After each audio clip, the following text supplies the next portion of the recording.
Hi guys, welcome back to another Train Brave podcast. I'm Renee McGregor. And I'm Chris Hendy. And today we're doing something a little bit different. We thought that we've given you a lot of information around coaching and eating and nutrition and REDS. So we thought maybe you'd like to get to know us a little bit better. So actually what we're doing is a bit of I suppose it's like, I'm asking Chris questions, Chris is asking me questions, and you're going to get to find out a little bit more about who we are. Who are the people behind the podcast? Yeah, and I think obviously, I think there could be questions that either of us don't know the answers to each other's answers. I don't think so. We don't actually know the answers. I think so. It's going to be revealing for us as well. So I wrote mine while I was out on a long walk yesterday. And I had a few that I had to adjust. And I think we're going to do and it's some good stuff. I think a good mix of professional and personal stuff, and just give you a bit more of an insight into who we are and where our coaching comes from as well. A bit more of an insight. Yes, indeed. So on that note, I'm going to kick off, and I'm going to go straight in there, Chris. I'm going to ask you, what is the best piece of professional advice you've ever been given? Probably one of my mentors. Andrew Silito, he was my ex-head head coach when I used to play hockey. He said, "Pull the trigger."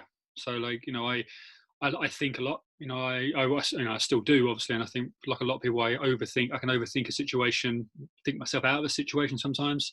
But when it comes to like personal life, taking opportunities in terms of business, grabbing that opportunity whilst it's there is to pull the trigger. One of the things he said to me when we went for coffee just before we went to Australia, probably a decade ago.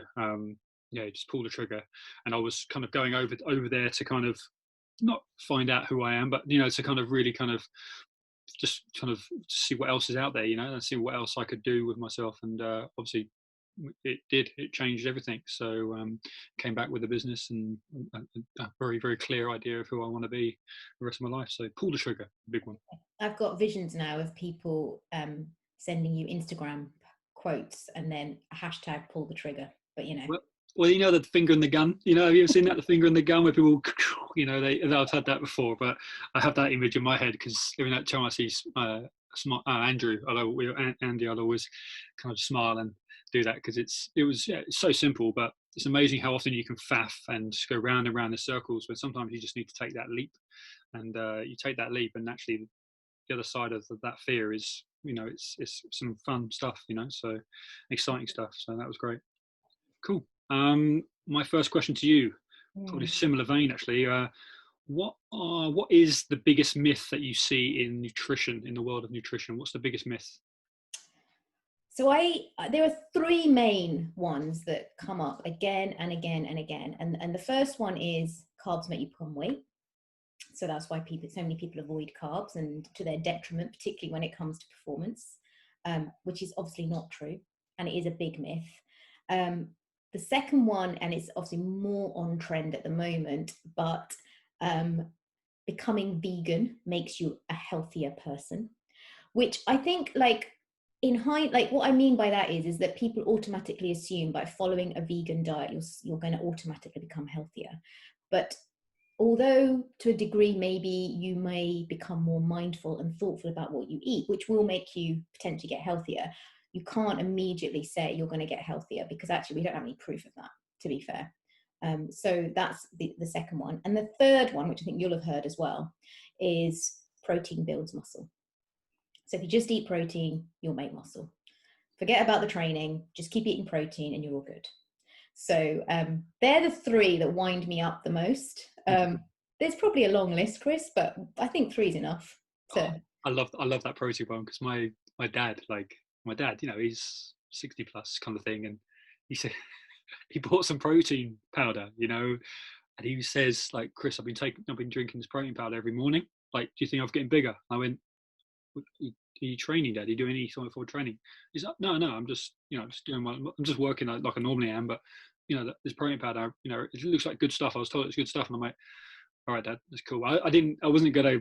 It wasn't an opportunity for me to step in there and like just kind of drown him with the education and educational bomb. I just like, okay, and I just left it at that because I was just like, I didn't know where to start really with him because But Yeah. that's marketing, right? That's like Right. that's just clever marketing. That belief that if you take a single supplement, it's going to change your body type, body shape, and labels, man. Like label, all those things you just said there, are just branded labels that people have been slapping around for the last decade, yeah, Yeah, plus. exactly. All right, second question from me. So it's kind of a two-part question. The first one is, what is your personal favorite gym move for you? And then also, what do you think? And I know it's fairly generalized, but what do you think is the single best move for most clients, and why? For me, it's the chin up, just a simple standard chin up. So just find yourself a bar, close grip, chin up. For me, whenever I'm in, if I'm ever struggling for time, equipment, like I'm just not in the mood. Literally, if I have a chin up bar near me, I'll just punch out 4 sets of five, whatever. I just want to hit. I'll choose a number 20 or whatever, and I'll just try and chase that number down. And it's just, for me, it just leaves there's nothing, it leaves no stone unturned. It's just such a great way of just feeling strong quickly. But also, and actually recently I've been doing less than I normally do because I'm not in the gym environment. And I jumped off on the bar the other day, and my capacity is not my conditioning is definitely not as good as it has been. So yeah, it's humbling. It's also a really humbling exercise. But yeah, in terms of bang for your buck, chin up's my favorite. And split squat, Bulgarian split squat, bodyweight split squat, dumbbell with dumbbells, with barbell, whatever. The split squat, one foot in front of the other, rear foot elevated. It's just an unbelievably good exercise for whether you're at home, in the gym. Again, it's just in terms of developing your lower body, like glutes, hamstrings, quads, everything. And coming from me, where I've had multiple injuries, like it's been one of the best ones to kind of bring balance back into my hips and my legs so quick. So yeah, split squat and chin up to answer those. Awesome. Yeah, no, simple but very, very effective. Ooh, okay. So you are hosting a dinner party. Mm-hmm. Dead or alive, I want you to give me your 5 dinner party guests. So you can choose celebrities, people that have been and gone. I want 5 dinner party guests. Okay, so I've thought about this question, like not because you've given it to me, but I think I've had it before. And so I have thought about this because it's quite a difficult one when you think on the spot, because there's so many people I'd love to have had a conversation with. But I think these are my top 5. So Susan David, who you know I'm a big fan of, she's a psychologist who talks a lot about emotional agility. And I just think her methods and her understanding of psychology is phenomenal. So she's a big one. I'd love to sit down. And in fact, this is a bit of a fangirl. I'm so excited because somebody posted something I wrote on Twitter last week, and I had quoted Susan David, and Susan David liked it. So I was like, oh my God, that was like really exciting news for me. So Susan David.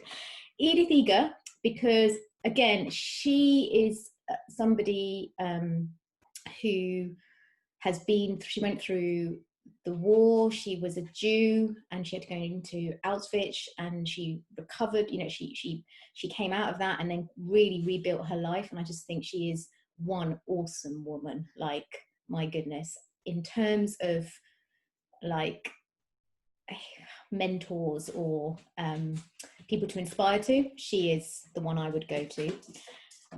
Edith Bowman, because I just think she's awesome. I really like her. Like, I've followed her since her Radio 1 days. I loved her taste in music.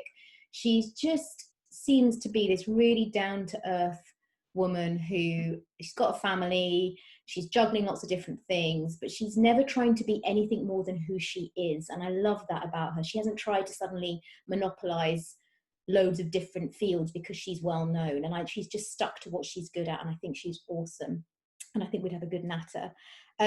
Obama, I have to admit, I think he's amazing, and I just love to sit and have a conversation with him because I think he's got a lot to offer. And so he's there. And then obviously my absolute favorite, and it kind of follows on to one of my favorite quotes, but Viktor Frankl, another psychologist. So probably very cerebral individuals, because that's who I tend to be. So it really is. Like, there's not a lot of fluff there, is there? Like, as in Edith might be the fluffiest out of the lot, as in banter and random conversation, but Yeah, nice. Love it.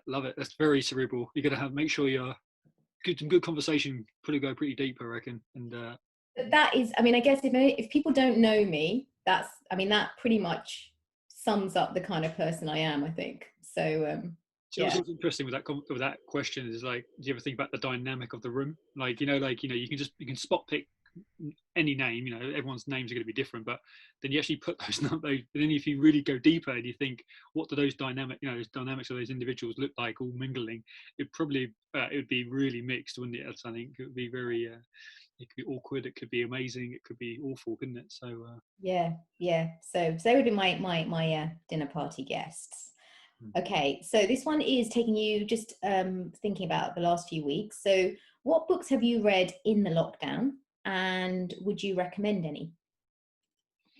I haven't read much, if I'm honest, in the last couple of weeks. As in, I've been completely loved it because I've been completely buried in my work, and But I've got two books I've read recently this year. Ant Middleton, First Man In. That was a surprising one. That was a gift for Christmas, and I really enjoyed that. That was, I don't know if you know Ant Middleton, he's this SAS guy. It's on TV a lot at the moment, but just his backstory. Like, he's only 37 or something, but he's it just shows you what life defines us, and the journey someone takes, and it's always quite interesting because you're a product of your life, Mm. and life so far, and that's a really interesting read. And one of my favourites, I've read this multiple times, it's Guy Grieve, Call of the Wild. I've actually got it on my bed here, but he's an ex-journalist. I think he worked for the Scottish Herald or something. He literally had a young family, and he just got up and decided at his desk he needed to escape, like he needed to seize life, and he went and built a cabin in the middle of Alaska for a year, and he got permission given to him by his wife, and managed to wangle it with his boss, and yeah, he went and lived in the wild for a year and built a cabin. He had to race against the time to get his cabin built in the winter, but it was just him and his dog for a year, and yeah, it was just, for me, it's either personal development or escape, or I escape in that kind of adventure, survival stuff. That's what I like. So. Yeah, and I've actually written that down because that book sounds right up my street. So I'm going to be getting that because it's one of those ones where you just go, okay, let's go, and you just disappear for a couple of days of just good reading, and yeah, it's just nice. It's tough, rough, but it's great. Yeah. All cool. right. So yeah, leading on from that last question, by the sounds of it, what is your favourite quote? Do you have one? I do. So my favorite quote, I mean, I'm a big quote person. I think quotes, I don't know, some people love quotes, right? I'm very into words. I was talking to a friend the other day, and we were talking about brains and stuff, and like, when I look at my two girls, my older daughter Maya they're both incredibly smart and bright, but they're very different. And Maya is she's brilliant with words, and she's very, very creative, but numbers just don't work for her at all. Like, she really struggles. Whereas she's incredibly scientific and practical, and again, very, very, but she's very, very good with numbers. And I guess, like, people say you end up getting kind of put into either you're good at words or you're good at numbers, and I actually feel very fortunate because I think I've always had the ability to do both very, very well. So I love words, and so this is my favorite quote. It's by Viktor Frankl, and it's: between stimulus and response there is a space. In that space is our power to choose our response. In our response lies our growth and our freedom. I mean, I think if we taught that to every single child at school, we would have a lot less mental health issues moving forward. It kind of creates that spectrum, doesn't it, straight away, where you can there's no either or. It's place to be across the board, isn't it? No, I love it.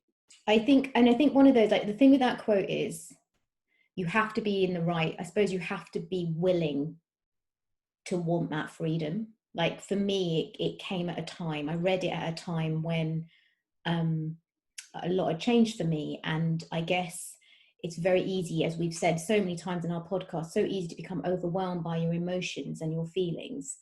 And if you don't give yourself that space from those emotions, those thoughts, those feelings, you can't really respond appropriately. And so, you know, something I always say to individuals is that we all have a choice in how we respond to every situation, every thought, every conversation that goes on in our lives. And how you respond to that actually sort of decides where you go next, right? Like, you know, when I'm beating myself up, which is, as we were talking about earlier, it can be fairly frequent at times. If I stop and take a step back and go, this is not really helping me. This is not giving me any further footing forward. It's just holding me in a place of suffering. And what's the point of that, right? So being able to separate from it, it's not always easy to do, but if you can separate from it and think about your response, that's not saying that you're just changing your thought process. It's not like, oh, well, I'll think from negative to positive. It's not about that. It's about exploring and understanding that there could be a different way of talking to yourself. There could be a different form of language that you use towards yourself. You could show more compassion towards yourself.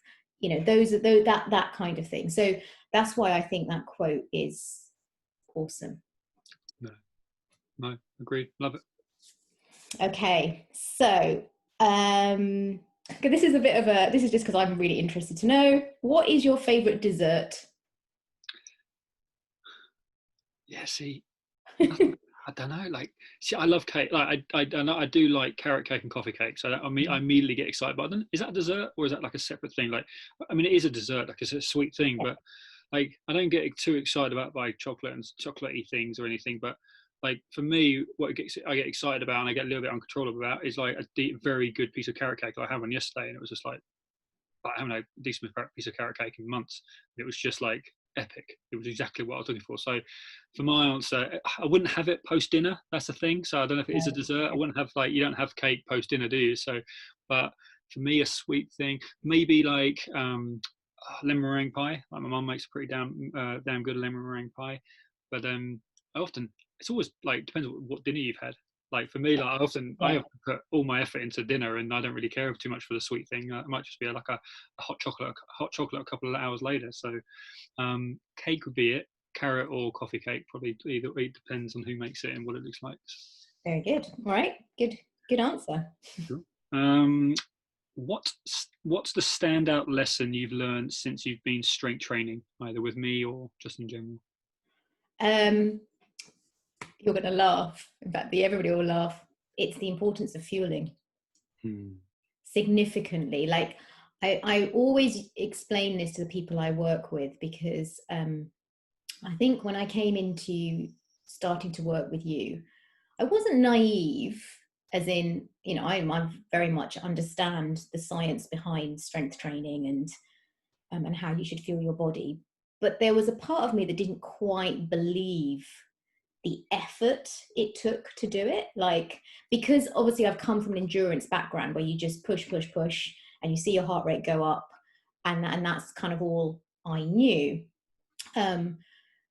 But I have done a lot of readings around strength training, actually more since we started working together, because you know me, I like to understand what's going on. And yeah, I think a couple of times when I came into the gym underprepared really hit home. Like I could push out a run if I'm underprepared. It's not ideal, but I could do it. But I can't. There's no way. Like I think there's a couple of times I've had to just go, I can't do that. I just, you know, I think there was one time I came in and there was nothing in the tank. Couldn't even lift a blinking dumbbell up. It was that bad. So for me, I think don't underestimate fueling around that training session, like before and immediately after, and not just the protein, it's the carbs and the protein. Like it is so important. And by doing that, I definitely got better results, because I think the first 12 weeks I was a bit like, yeah, it's just, you know, what I did was, I guess I swapped one of your sessions for one of my runs. So I didn't really think I needed to think about fueling that much. I just thought I'll just carry on as I normally do. But no, I had to be on it. And actually by being on it, I saw results, not just strength results in terms of like being able to lift more and be more organized with my movements, but actually physically. Like I've got really good muscle definition, which, you know, I've always been small. I've never been a big person, but I've never really had the muscle definition I've got now. And I'm, you know, as a woman in her 40s, I'm quite proud of it, to be fair. So yeah. That's a really good point. I mean, you can really, that's the thing with running, that you can hide behind it. You can hide from it, you know, but whereas when you're having to perform a highly skilled movement or repeat an effort that you've done weeks before, so in sessions before, it's something that you know that you can do and should do, but you can't. It's telling you something quite clear, that your body is underfueled or under recovered. And so that's why it's so important to have it, because it gives you that kind of, it creates a wonderful baseline for you to really read, dial down it and listen to.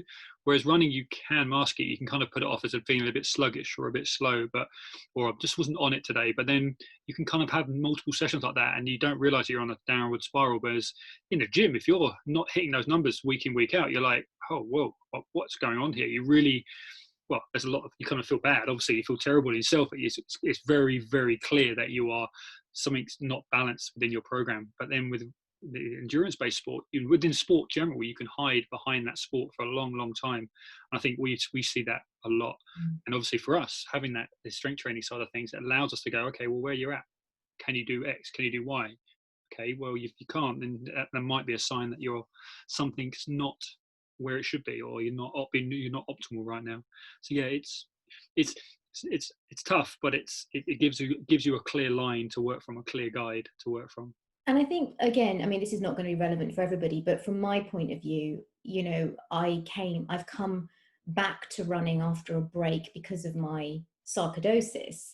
And I never thought I'd see the numbers that I was running previously in terms of distances or speeds, because my lung capacity doesn't always allow me to push hard when I'm doing those training sessions. But what's been really interesting is that through the strength training, I've obviously improved my running economy and efficiency. And actually, I am starting to see those numbers. And I'm not doing loads and loads of, I don't really do speed sessions, as we know. So, I do the occasional one, and I might do the occasional hill session, but it's not, I don't do that routine that a lot of people follow. But my numbers in my speed and my distances have definitely gone up. And I can only put that down really to the strength training, because it's definitely not my training as such overall, because I am limited by my lungs, so there's a limit to what I can do. So again, another really big bonus from my point of view. Actually, on that then, I'm gonna you've probably already answered it, but I think it'd be nice to hear from you directly. But what is the favorite part of your job? Seeing success, seeing people realize that they can, in a very short amount of time, they can achieve results that they've been looking for a very long time. Like, it's a very empowering position to be in, where you're sitting in front of someone who has been struggling for a long time with injury, with like relapse of whatever, and like if you can give them a little bit of order, a few kind of key exercises, you can empower them to never have that problem again, like, or to understand them. So like I thrive on educating people. So I've been a teacher, I've been a coach decades now, and I'm at a point now where I just that you can help a lot of people. And so for me, it's like there is that, I feel I love that feeling of knowing that I can help people, but then seeing someone realize it for themselves and then go, and even if you stop working with that individual, if you've done a good job, because they'll continue doing it, and that they'll always have that ability to repair themselves, kind of dial in on those areas of weakness that they know they're probably going to have a rebound effect because of their lifestyle or because of their previous injury. So yeah, I love that empowerment. Like, I'm mad about it. I mean, I love building relationships with people, but that's kind of part of the job. But it's definitely the empowerment that you can give people, like you can pass on to someone through education. The more they understand about themselves, boom, they can really harness it and do what they want with it. Cool, good stuff. Ooh, here's a nice generic, not generic one, but like it's a pretty good one. 3 things you take to a desert island. Are we going to be practical here? Are we going to be where are we going to go with this one? 3 things on a desert island. Okay, well, I'm obviously. How long will she survive? Let's just have a look. We both know that I'm not very practical, so my top 3 would be music and my headphones, obviously. Photos of my loved ones and a bottle of whiskey. Excellent. So I give you about 24 hours of survival there. That's you're going to be happy for that 24 hours. Yeah. Yeah, I did think that after, thinking maybe I should take a Swiss Army knife or something. So. No, that's good. I mean, people at home are immediately thinking power source for the how long's that going to last? Yeah, I know. Loved ones, that's fair enough. And then the whiskey, and that's going to be gone in about 45 minutes probably. Yeah. You're feeling sorry for yourself. You're going to nail that in about 45 minutes probably. So awesome. Okay. Right, I'm going to ask you. I think this is I hope this is a really easy question, but it might not be. What is the most romantic gesture you have shown Polly? I liked how I proposed. That was a good one, but that was kind of a standard one, like as in like that should be pretty damn romantic for anyone. I've always said I'll tell her I love her every day. So every day, no matter what, no matter where we are, I'll always tell her I love her. So I think I've done that, and I've done that with George too. So like people throw that word around a lot, but it's something I think it's important for everyone to hear enough, because we don't hear it enough sometimes from people that we need to hear it from. And yes, you can say it too often that it kills it, but I think there's times in the day that you can say it that resonate. So tell someone they love them every day, some shape or form. Yeah, I think it's important. So yeah, I've done that. I've done that since day one. Same with George. So Cool. I like that. That's nice. Favorite personal sporting memory and why? Okay, so I mean, I have done sport my whole life, but I have to say, I think my favourite would be the first time I completed Manaslu, which is the 8-day stage race in Nepal, because for several reasons. One, I'd never done a stage race before. And so the first stage race I decided to do was at altitude in Nepal, because, why not? Two, and this sounds odd because I wasn't particularly young, but it was the first time I had ever traveled on my own anywhere. So it was more, so that the sporting achievement was more about it was like, I achieved it. I had no idea if I could cover 220k in 8 days at altitude. I had no idea if I would make it, but I did. But mostly it was also the experience of the journey for me. Like it opened up a big new chapter in my life, shall we say. And so it taught me a lot about me. I think up until that point, I was probably, I'd shut a lot of doors and shut a lot of opportunities because life hadn't allowed me to kind of take them. And that opened up a huge amount of opportunity. But it's the first time in my entire life I actually believed in myself. So for me, that was huge. It was a massive turning point. Massive turning point. Big pivotal moment. Yeah. Yeah, huge. And that's not exactly small, is it? 8 days. That's a lot of work. That's a roller coaster emotionally and physically. You would have been up and down like a yo-yo, I imagine. Yeah, it was incredible. It's a wonderful race. If anybody gets the opportunity to do it, I would say go and do it. It is stunning. It is unspoilt because you can only take cars to the start of the race, and then it all has to be done by foot. It's not for the lighthearted because it's not luxury.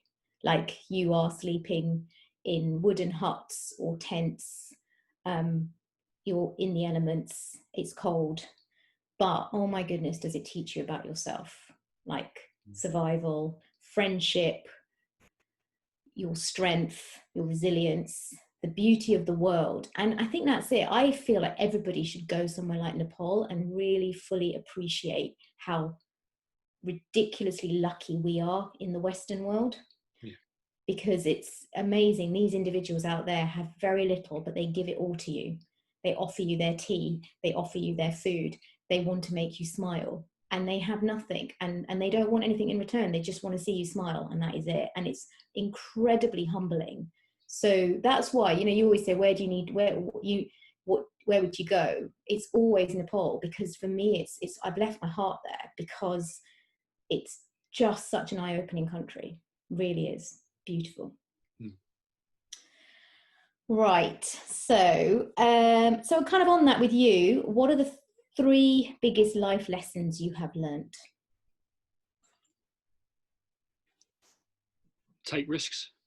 I Mm-hmm. think, you know, that whole pull the trigger I said at the beginning, like take risks, you know, that's obviously, you know, let's be smart about it. I don't take crazy risks, but like take a leap, you know, take a leap of faith. So like if you see an opportunity, there's a window there that you could be, you know, a door you could be walking through, take that step. So that's a big one for me. Like just, I think just in general, like us moving away, us moving back to UK, like, oh, move big like shifts in lifestyle and stuff. But absolutely, I love the game of life, so I love that. Absolutely enjoyed that. So that's a big one for me. Protect your input. That mentor of mine has been saying that a lot to me a lot recently, especially with the last couple of months. Protect what's going into your mind, like who you're listening to, whether it's the news, whether it's, you know, celebrities, social media, papers. Just protect what's going in, because, and we really be aware of who's telling you what and where that source is coming from. And there's a lot of people just trying to create fear, and like they want you to buy their product or they want you to buy their service, so they'll create more demand and fear. So massive, like I'm a new parent, so like they'll tell you that you need every blinking piece of equipment under the sun to raise your child and protect your input. So that's a massive one for me. And one for in terms of health, like move and think daily. So like every day, like make sure you're moving, challenge your mind. Polly's nan's like 99, I think she is 99 years old. I mean, you go and see her in the home, and she's pottering around this place. She's always knitting, colouring in, drawing, doing wood. No, so her mind is always active. She's always moving. And she's just a perfect prime example of that whole, if you want to be healthy in this life, then you've got to keep moving and you've got to keep your mind active. So yeah, take risks, protect your input, and move daily and think daily. Great. Love that. Which actor would play you in a film about your life? Oh, good God. Who would want to play me? Oh, it's really tough, because I want to choose really strong women, because that's how I do feel I am, even though I don't always feel it. But I do think I'm a strong woman. I've had to overcome quite a lot of hurdles. So I think it would be someone like, I'm not very good at saying her name, but it's like Julianne Marguerez, who used to she played Hathaway in ER, and she plays the Good Wife, the main character on The Good Wife. Okay. I think she's awesome as an actress, and so or actor, however we want to put it. But I think she's brilliant, and she's very, very strong in both those roles. So I think it would probably be someone like her. Yeah, I think so. Yeah, it's never an easy one, that one, because obviously you immediately compare yourself with that individual, but it's how they portray you, isn't it? And like, you know, how they would define you. So yeah, no, great, always a fun one. Okay, so this is a slightly interesting one, I think. What is the characteristic you deplore in others? What can't you stand? You never want to sort of badmouth anyone, do you? You know, it's not a place I want to go to. But gluttony, like greed, like, and that can be so easily defined in so many ways. Obviously, you know, it's not just, you know, it's not eating as such. It's more just, you talked about Nepal there, not needing a great deal, and like I've moved countries a couple of times and with not a lot, you know, backpack and a couple of bags, and you just realize, and both times build up all my, you know, all my house belongings and stuff, and then I've sold them all off and moved back. And I think that type of lifestyle, doing that a couple of times in your life, it just makes you realize you don't need a great deal. Like you really don't. And we hoard so much. We're great at hoarding stuff, and it's just in terms of food, in terms of like just everything, all our amenities, and like even in this like this last couple of months, I think a lot of people kind of would probably sympathise with this and probably resonate with this a little bit. It's like, you don't need a great deal. Like, and even now, even in isolation, we've had a lot. Like, we've had food, we've had all the food we want, all the drink we want. We haven't. A lot of us haven't gone a lot. Haven't gone without a lot, apart from obviously each other and human contact, obviously. But in terms of like day-to-day stuff, like, we haven't needed much. And yeah, I think gluttony is always a tough one, where I see people just want, and take, and so I really always struggle with that, and I check myself all the time with it, like, and obviously I do it in some shape or form, but yeah, it's something I always kind of keep checking myself on. So Cool. Where do you see yourself in 5 years? Oh, blimey. Professionally, personally, go with whatever's easiest or flows the easiest for you. But where do you see Oh, yourself in 5 years? I could have said 10, but do five you know years. what? It's such a hard question, because I have never been somebody, like a lot of people do that. Where do you think you'll be in 10 years? And I've never really been that kind of person, because I've always I always think, well, you never know what's around the next corner. You don't know what opportunities are coming. So I don't like to set a kind of path necessarily, because it doesn't always work out that way. Like, I got married, then I got divorced. Like, it doesn't always work out. So I have a direction that I want to go in, and definitely, like, the start of that direction has been creating the clinic and moving into the practice, and working with you. And I've got some really big visions of that expanding and seeing where we can take it. Like, I know we've got some ideas, hopefully once life returns to a little bit more normality. So I think what's been interesting for me is that I wouldn't, if you had asked me 5 years ago, would I expect to be where I am now, I would have said no. I would never have thought I could have achieved what I've achieved. So in the last 5 years, I've really started to believe in myself and my ability. And I've realized more and more that if I'm somebody that if they want something, they'll go out and get it, and they'll make it happen, particularly from a career point of view. So I'd say in 5 years' time, I just see me being on a similar trajectory, just like the business building and helping more people and creating a few more different avenues from what I'm doing. I would love, and I don't know if this is possible, I would love to have my little mountain hut somewhere where I can go and escape to and recharge, probably in the Alps. Like, that is my dream, is something I don't want it just to be a dream. I want it to happen. So, like, I don't like to dream about it. I want it to happen. So I will make it happen in some way. But whether that's 5 years or 10 years, I don't know. But that would be the dream, probably living sometime in the mountains and sometime back in the business thing. I don't think I'm ready to give up my business in 5 years' time just yet. And I'd like to think I'd have a partner, but God knows? I mean, who knows? So life will tell me in 5 years' time. Might be So, able to help you with my next question with that one. That's fine. okay. Okay, God help. I don't know if I want to know that question. All right. All right. What is your biggest strength? Oh, oh, um, maybe, I don't know. Listening to people, empathy. Like, I think my mum gave me that. We used to talk a lot, mother and son, and then we used to talk a lot about everything. And then after all my life, I've always been coaching, teaching, and I think just listening and trying to have that empathy, understand where people are coming from. I've had lots of different life experiences that have helped me so far in my life so far, which kind of helped me have that. And and then, yeah, I think that kind of classic kind of coach, where you just hopefully you listen a lot and guide, and yeah, have that empathy there, I think. I think you also are incredibly resourceful. Having got to know you, I'd say you're very, very resourceful. And it's one of the reasons I like working with you. And I, I think our friendship has grown is because you, like me, got this growth mindset. And so I like the fact that nothing really nothing stops you, nothing stumps you. You're like, okay, yeah, that's a bit of a barrier, but we'll work around it. I like that. So I think you're incredibly resourceful as well. Thank you. Thank you for that. Cool. All right. I'm dreading this question. No, so it's for those that are out there listening who want to get to know Rini a bit better. What would your ideal date be? Oh, blimey. It's been a long time since I've been on a date.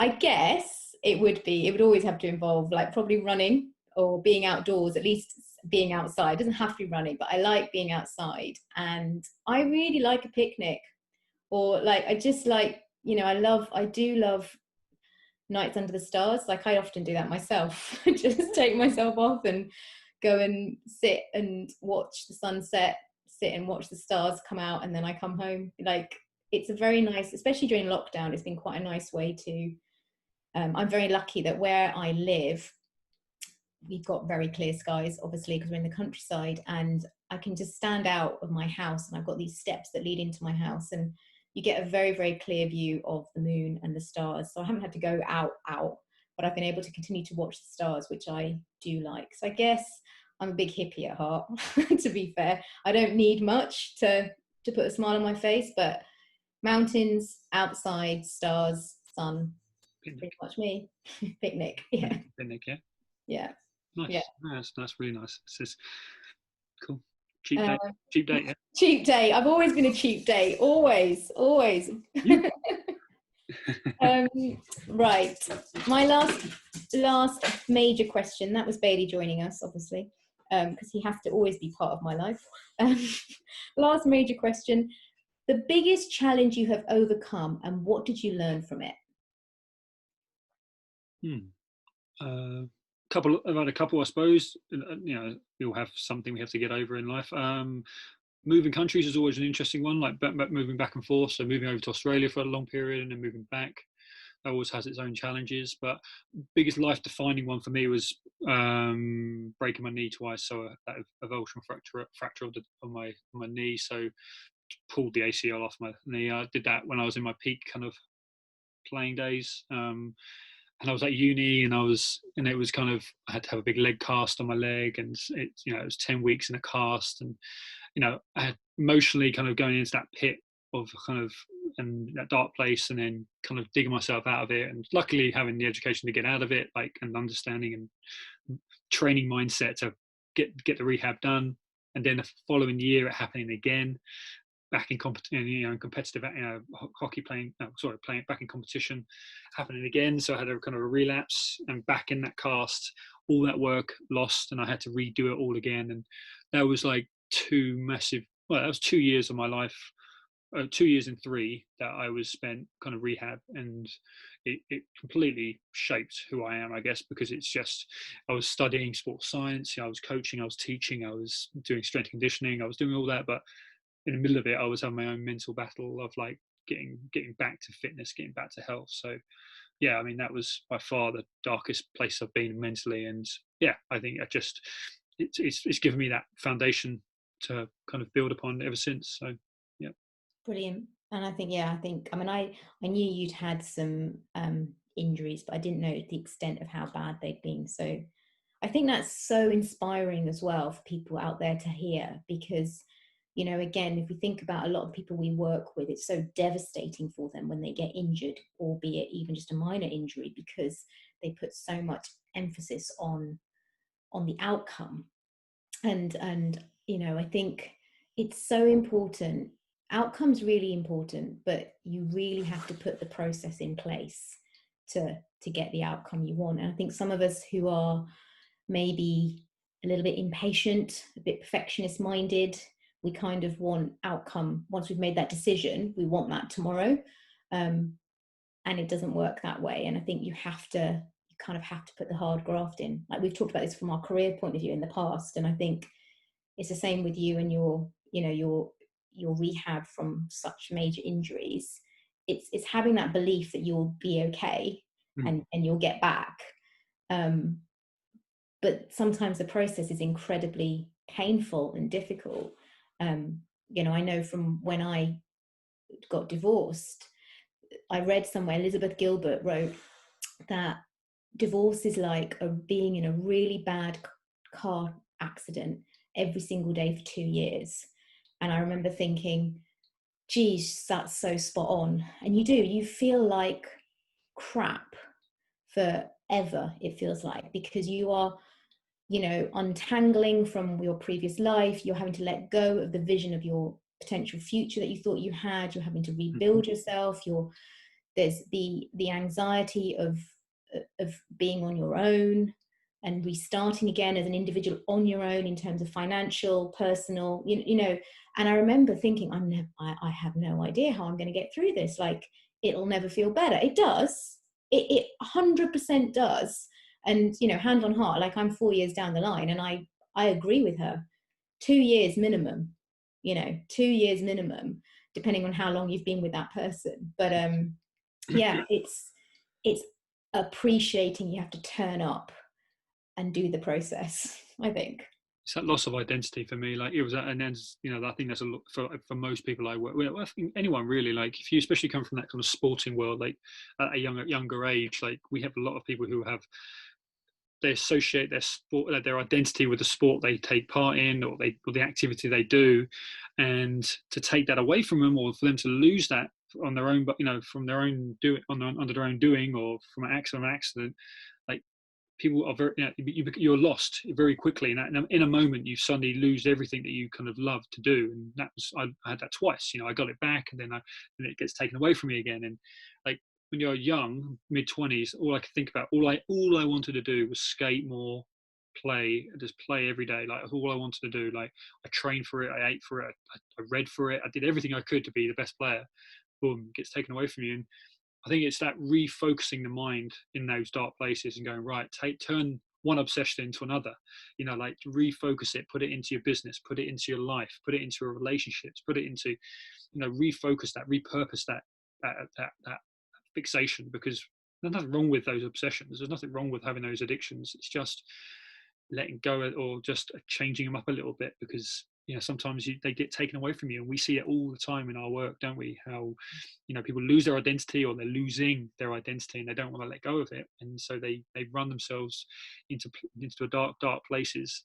And a lot of our job is kind of rebuilding that, or refocusing it a little bit better. So for me, yeah, that was it gave me a lot of life lessons which I didn't fully understand at the time, but kind of through education and doing it, that roller coaster ride, I kind of came out the other end of it. So but yeah, it goes back to that quote, right? Like, you could have sat in your suffering and just gone, well, what's the point? Because I'm not the player I want to be. What's the point? And like, there's this thing about you maintain your suffering by denying reality. For you, the reality was, sadly, you weren't able to be the player you needed to be because of your injuries, and that's really, really tough. It's really painful. And like you said, you lost your identity, and you could have stayed in that. And I know a lot of people who do. They stay in that suffering for years and years and years. They're not willing to let it go. But denying reality doesn't ever get you anywhere. It's like, it is like, again, similarly, the end of a marriage, the end of a relationship. You can sit there and deny it. Like, if I had done this, maybe that wouldn't have happened. Or if I'd been more like this, maybe that wouldn't have happened. But the reality is, it is over. Or it's not, it's a part of your life you have to put to bed and move on from. And it's painful and it's difficult. And I'm not saying for 1 minute that you shouldn't sit in that and experience the difficulty of it. But I think you have to sit with it. And like you took the bits of that you could into your next chapter. You've used being an athlete as kind of like the fundamentals to how you then work with individuals. Like, you've used your own experience of injury to actually get through to other people who suffer injury, who work with you, so you can empathize with them. Like, that's the thing about when an experience happens to you, you don't get defined by it, but you learn from it. You take the bits that have worked for you, and you try and let go of the bits that didn't work, and you move forward. And that's such an important part of life to understand. Yeah, I mean, I look for that, and everyone I work with, I said this the other day about mindset and everything, but harness it. Like, use those qualities of an athlete, if you are that type of person who is obsessive about training and stuff, like, take some of those qualities and put it into that rehab. Take some of those qualities and reuse them, repurpose them, because that's all I ever did. When I was in that dark place, I was like, right, let's go. Like, I love to train yourself out of this situation. Like you know how to structure your week, you know how to organize yourself because of training, because of everything else. Like, I like to read, I like to educate myself, right? Let's just repurpose that energy. And it's the same thing I do with everyone I work with. It's like, I don't care what you're dealing with right now, because I'm going to take what you've got, the qualities, the great qualities that individual has, and repurpose them and go, right, let's go. Like, whatever your issue is, let's go. Like, you've got everything we need. We just need to reframe it a little bit, repurpose it, and we go. And you just keep educating yourself, keep learning about yourself, keep talking to the right people. And I think that's obviously what me and you do all the time, and that's what we try to do with everyone we work with, is repurpose that awesome energy that these people have. Everyone we work with has great energy. Like, energy is not the issue. It's a lot of the time in a weird way, considering we deal with Redis, but a lot of it. But it's that the drive. They don't lack drive. They just lack it's organizing thoughts a lot of the time and process. Yeah, So definitely. all Okay. right. So Last question. I've got one oh, last I've got one question. Okay, go on. last question. This is actually one of my ones. I was kind of dreaming yesterday, and it's a good one, I think. I'm going to give you £50,000. Mm-hmm. And you've got 6 months to spend it. Where would you go and what would you do? So £50,000, you've got 6 months, you ain't working, you've got to disappear for 6 months, and you've got to spend it all. Where would you go? What would you do? I really like the idea of that book you spoke about. I think I'd have to go into the middle of the wild and build a cabin. That would be it for me. I wouldn't maybe not use the whole 50 grand, but that's what I want to do. I think, or it would definitely go towards purchasing that cabin in the mountains. I think that is, and then I just sit there and enjoy the 6 months. So run a bit, read a bit, read a bit, chill a bit, have a few picnics and that under the stars. Yeah, exactly. Awesome. Exactly. Awesome. Cool. Right, we are going to do a little quick fire round. Just to end. I think this has been quite a fun podcast, but just to end it. So I'm going to basically say my 5 to you, Chris, and it's just like one or two word answers. All right. Ready? Yeah. Sea or mountains? Say again. Sea or mountains? Mountains. Favorite tipple? Gin. Okay. Indian or Thai cuisine? Thai. How many children do you want? 2. And favorite trainer brand? Oh, Nike. Cool. Done. All right. Rini, step God. right up. I'm going in hard, first of all. Wine or chocolate? Oh, chocolate. Early bird or night owl? Early bird. Favorite cuisine? Thai. Pet hate? Probably gluttony. Okay. Worst date you've ever had? Worst date? Oh God. It was really bad. It was so bad. I had to get Holly to call me 45 minutes in. Yes. It was that bad.